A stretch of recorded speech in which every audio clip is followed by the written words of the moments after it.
Hi, I'm Brittney, and welcome to episode 2 of the Reclusive Blogger Interviews. In this episode, we have an interview with Keith Murray of We Are Scientists. On today's episode, we have the lead vocalist and guitarist of We Are Scientists, Keith Murray. I chat with him as they prep for a new album due out in October. Hi. Hello. How's it going? I'm good. How are you? I'm all right. I don't know how long that we have, but let's get started. All right.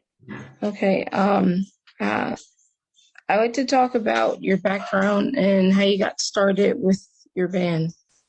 Okay. Well, my bandmate Chris and I met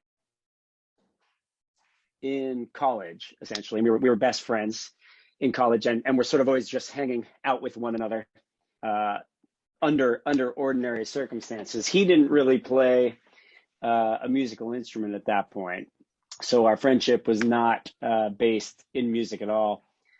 When we graduated from college, we moved up to we went to school in Los Angeles. And when we graduated, we moved to San Francisco and moved into a house with another friend who also played music. And the three of us just started playing music after work in our basement. So our band essentially started as a way to defeat boredom after work when we graduated from college. So you guys started in 2000, right? Yeah. Okay. That's quite a while for the music industry. It is. When you first started, did you ever think that you'd actually go past maybe one album or two albums even? Not really. I mean, we like I said, the sort of the basis of the band wasn't even really, focused on the professional aspects of it. So I think we would be excited just to play a house party to our friends.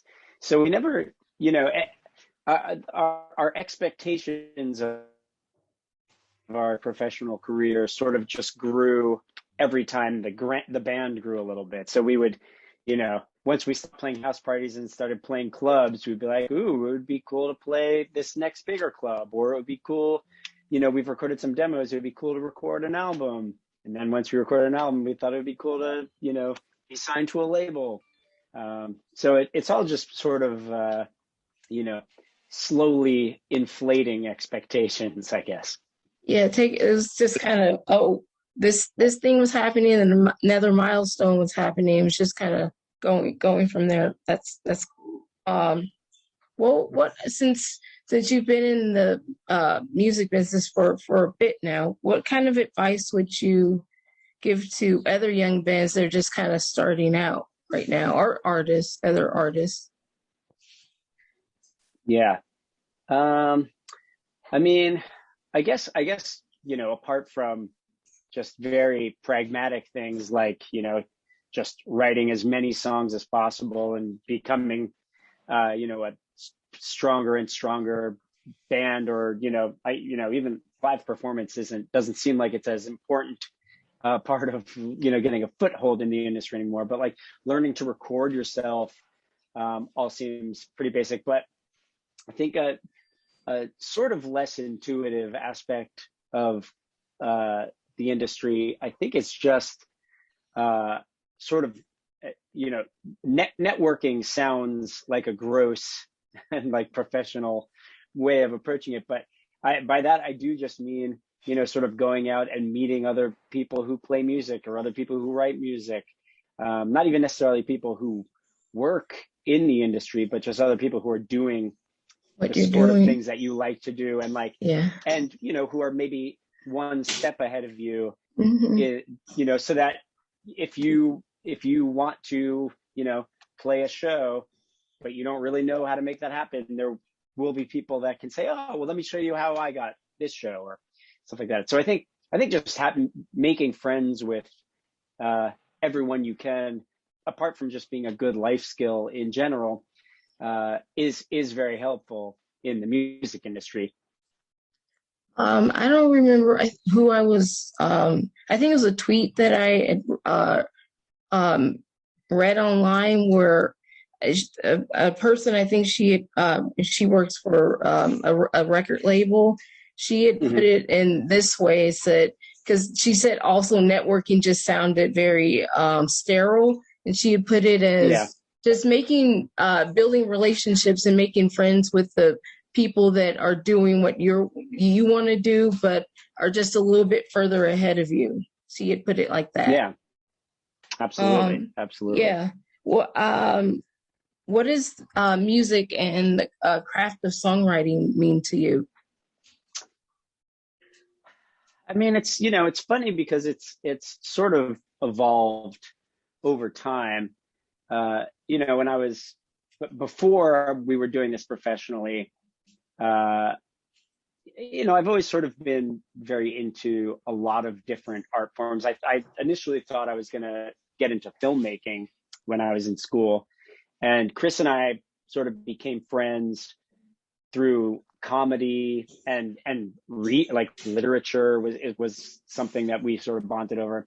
So I always just sort of thought of music like that. Like it was very like exciting and something that I would sort of disappear into. The more you do it as a career, the more it becomes hard to like sort of be involved in it without thinking about these external parameters. But also it sort of becomes hard to like forget everything that you have learned about it and just be excited about it. It's hard. I think sort of as with anything, the more you learn about it, the less mystery it involves. A nice thing about songwriting is that at least I haven't really cracked a code for it. There is still always a little bit of magic every time you write a song, and every time you are about to start working on songwriting, there's you never really know whether it will work out that time or what will come of it, or even if you have a seed of an idea. Part of the fun of music is that you never should know exactly where it's going. There should always be that spark to it. So I think that's the thing that keeps music interesting, even when it can be surrounded with the stress of just thinking, oh man, I need to write some songs, if only because that's my job. So it's nice that there still is always an aspect of like the magical to it, I think. Okay. Yeah, that's a good answer, and very honest answer as well. I guess my next question would be, how has your process changed over the years, and especially in regards to your upcoming album that's coming out in October, right? It's called Huffy. And why did you choose that excuse me? Why did you choose that title? There were a couple of reasons we chose it. To be honest, a lot of times when we choose our titles, we mainly choose them because they're sort of like they're fun. To say that they're fun to say is maybe reducing it a little too much, but it just seemed like a good word for us to have to say over and over. And when you say it, it sort of evokes, not even necessarily the emotion that the word Huffy describes, but it sort of creates a physicality when you're saying it. And it's also a sort of silly word. Like, it's a funny combination of describing a very stern and serious emotion, but in a sort of light and fun way.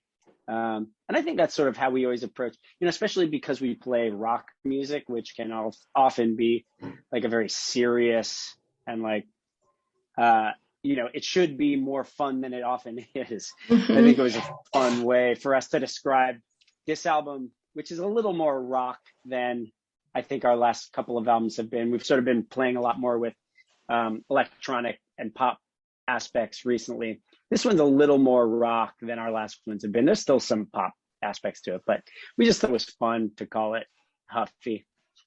Yeah. A little self-deprecating to say that this album is Huffy. I guess my next question would be, who are some of your favorite songwriters? Yeah.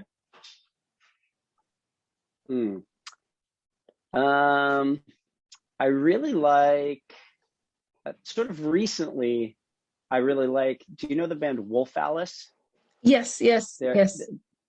I really like, I love their music, and I feel like they write very differently than I do. They seem to write very atmospherically, whereas I tend to be very focused on like hooks and energy.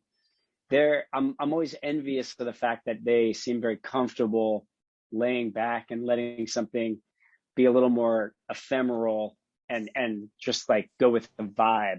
And their vibe is always very cool. So I'm a big fan of theirs. I mean, historically, the bands that like sort of got me started writing music were bands like Weezer, or Pavement, or kind of like pop people like Cyndi Lauper, stuff like that. I'm always a big sucker for just like big pop hooks. And speaking of big pop hooks, I guess what is your pick for song of the summer for this year? Ooh, that's a good question. I don't know. I'm trying, like, I kind of always forget how long songs have been out. There's a new song by Caroline Polachek. Oh, Bunny. Bunny Are you is talking a about writer? Writer? Yeah. Yeah, I love that one. That's a good one. Mm-hmm. Okay. I guess my next question would be, I would like to talk about your new single, Contact High, your latest single, and then the music video for it. All right. Yeah, it was a song that we wrote because we thought it would be fun to play live, and then when we started playing it for people, people just had a pretty strong reaction to it. I think more than we were anticipating, which is always cool because then it like forces me to start thinking about the song differently. Like I was always just thinking of it as like a good addition to our live set. But then like once I started listening to it as a single, I was like, oh yeah, that like it's always kind of nice when it's not by design that a song is a single of ours. Like often when you're trying to write like a big pop single, for me at least, it doesn't necessarily work out that way. You can sort of see the craft behind it, like trying to make it a pop song. The video is essentially just an excuse for Chris and I to get on jet skis in Miami. That was the main idea behind it. If you haven't been on a jet ski, I highly recommend it. My next question is, what has been one of the most rewarding experiences that you've had as a musician? I mean, I think, sort of one, apart from, playing shows where people actually show up to your shows and sing along and clap and stuff, that still is like an incredibly rewarding experience. But sort of like the weird moments where, you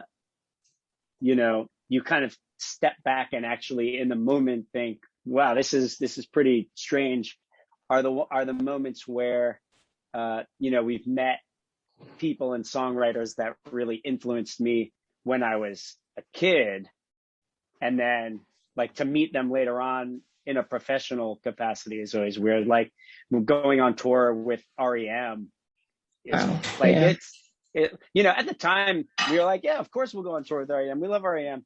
But then when you step back and think about that, that's really crazy. Like I was a little kid listening to REM, and just to like incredibly well. So things like that, like meeting meeting your heroes is always a good way of making you like say, oh, I'm doing something worthwhile, I think. Yeah, I get that. Or notable, at least, I guess. Yeah. I guess my next question is, what's your kind of like favorite? Since you mentioned a '90s band and an '80s, but '90s. What's your favorite '90s tune or jam? Ooh. Let's see. I mean, I hate always like I think Weezer is sort of the band that stuck with me the most out of the '90s, and so I feel like I talk too much about like I feel like I don't think Weezer is that big a sound in our music, so it's funny that I was talking about them. But stuff like Buddy Holly is a pretty big I love that song. Yeah. I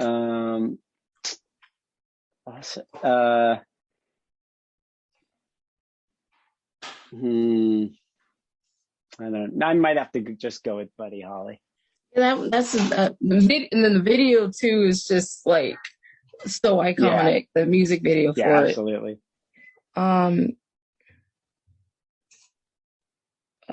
You mentioned earlier that you wanted to your path before you were going into music was you wanted to be like a filmmaker, and it was more towards there. What's some of your favorite films? Let's see. I mean, I really like Michel Gondry. I love Eternal Sunshine of the Spotless Mind. I think I really like The Long Goodbye by Robert Altman. It's a great film. But I also like really stupid films. I like Basketball is a great film. I like there's a horror movie called Zombie 2 by Lucio Fulci.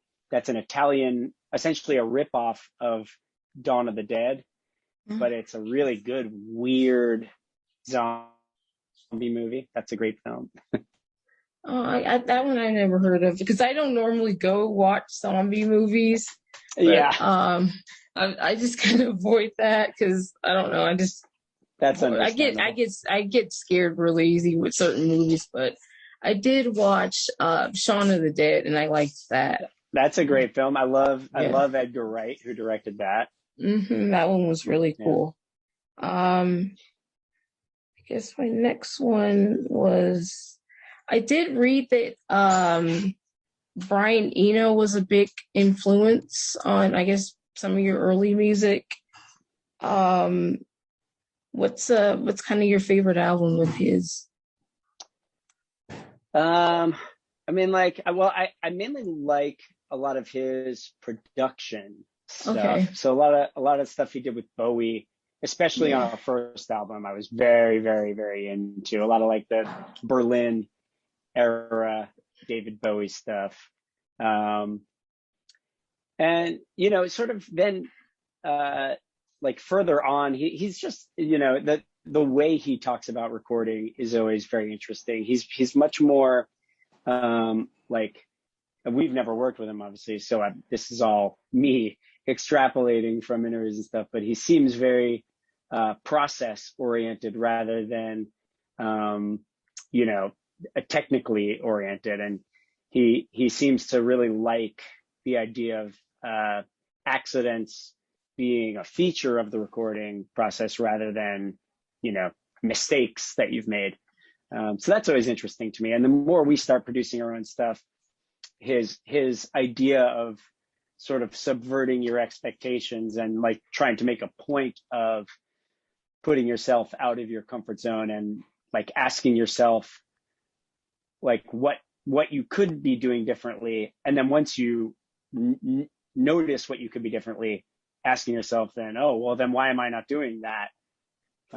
Like getting into a routine, not to say like a rut, but like when you're doing something that a process that you've done dozens, if not hundreds, if not thousands of times, like writing a song or recording, there are a lot of small steps that you can just start to do unthinkingly.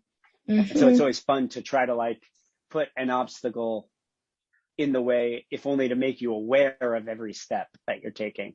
Mm-hmm. is a cool, seems like a big part of Brian Eno's process. On what album did you start to produce your own music? Did you always do that? What album? No, so we didn't always do it. I mean, it's sort of grown as we've just the longer we've been doing it. Our demos have started being more and more elaborate in the last few albums. And on our last album, we our friend Max, who used to play keyboards in our band, produced the album, and we brought a lot of our demos in and sort of incorporated them. And then this album that is coming out in October, we just produced entirely on our own, and we're producing the next one as well. Okay, so how daunting was that process? Because that's a lot. It seems like a lot. Yeah. I mean, like I said, we sort of did it. We sort of grew into it very slowly. And especially sort of working on those last couple of albums with Max, who produced Megaplex, our last album, and Helter Skelter, the one before that. We were very, at least hands-on in recording that record. I think before then, the records we had done with our friend Ariel, who was a very big and very like forceful personality in the studio, we sort of, and especially because on our first records, we really had no idea what recording a record even involved. So we would sort of let him captain the ship. On those last few records, we would try to learn as much and be involved in every step as much as possible with Max. And so, like I said, our demos these days tend to almost sound like they could be finished products. I think the most daunting part of producing it ourselves was saying, okay, well, these were our demos. Now what do we do? I think the best part of having a producer is for them to look at your demo and say, all right, now how do we skew this another way? How do we make this less predictable or less rote? So I think that is the hardest part of producing yourself, is to be able to take a step back from it and say, am I seeing this with fresh ears after having worked on it for months now? How do I keep it interesting for someone who isn't as invested in it as I am? And I think Chris, my bandmate, is very good at that. I think he's much better than I am at saying, this isn't done. I want to make this even weirder. I think he always goes more for complexity, and I always go more for simplicity. So I think we're good counterbalances. That's awesome. Because I think I had asked like another band before how the production part on your own music goes. So that would just seem like that would be tough to be like, no, this doesn't fit, or no, let's take that out. Because I don't know if I could edit myself like that. It'd be really, really tough. Yeah, it does take a lot of discipline. And I do think that when you're starting out, especially, it's good to have producers especially people that we've, and maybe I'm wrong, but because we've never really used a producer that wasn't a close friend of ours. So our process with producers has always been very like intimate. I'll bet making a record with someone who didn't have any real emotional stake would also be interesting, because they would be probably pretty like hard-nosed about it and very pragmatic about things. That's just not the way we have made our records. So I guess my last few questions would be a few last. So what was your last moment of gratitude?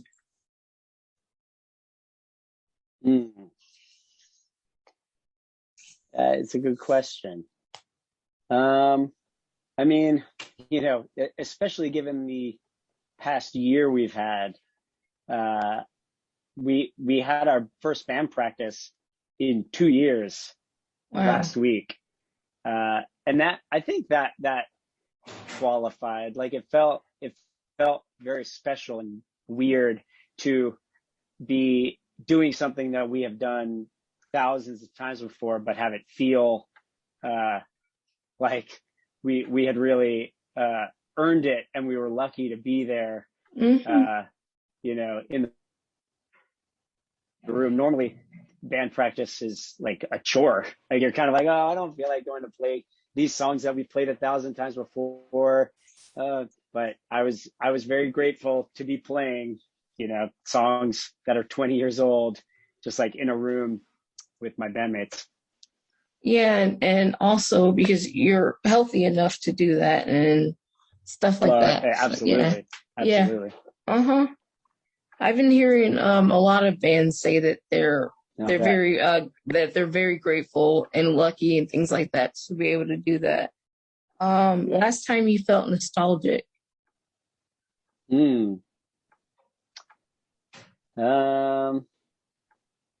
I mean, especially because we do a lot of interviews, like ramping up to an album. We spend a lot of time talking about our past.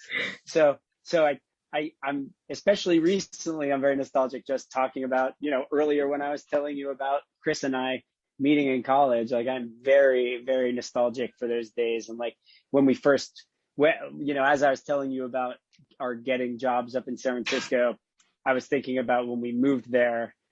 Before we had our jobs, we were living in this terrible weekly hotel in like a bad part of San Francisco for maybe a month, and it was just miserable. But now, of course, I'm very nostalgic for that, and like it was like a formative experience.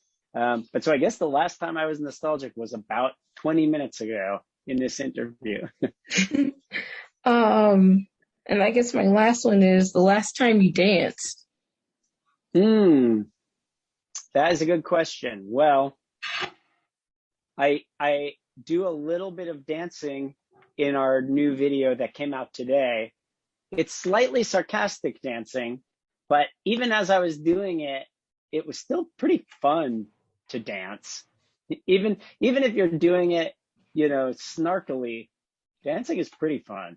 Mm-hmm. Sometimes you just gotta have a dance party.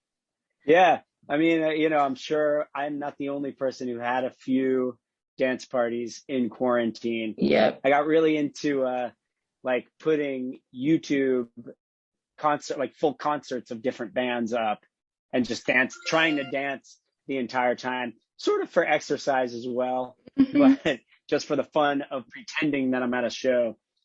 There's a really good Franz Ferdinand show from their first album at the Brixton Academy in London. That is a very good dance party live concert. I love Franz Ferdinand. They're one of my favorite bands. Love them. Yeah, me too. They're so good. And then I guess my last question is there anything else you would like to add that I may have forgotten? I don't think so. I think you were very thorough. Thank you. It was really nice talking to you, and it was nice meeting you. Likewise. Thank you for taking the time. Oh, thank you for taking the time out, and love the music, and Thank you. good luck on the new album and everything. Thank you very much. Good luck to you. Okay, bye. Bye. Have a good day. You too.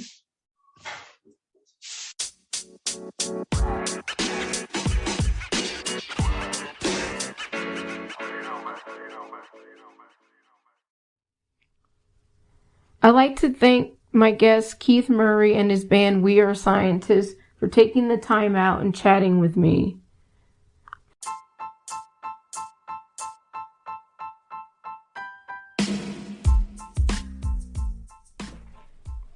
Thanks for listening to my first 2 episodes.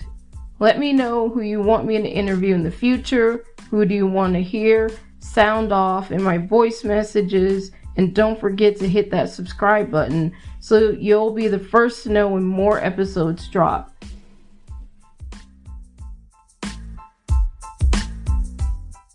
Once again, I'm Brittney, and this has been the Reclusive Blogger Interviews.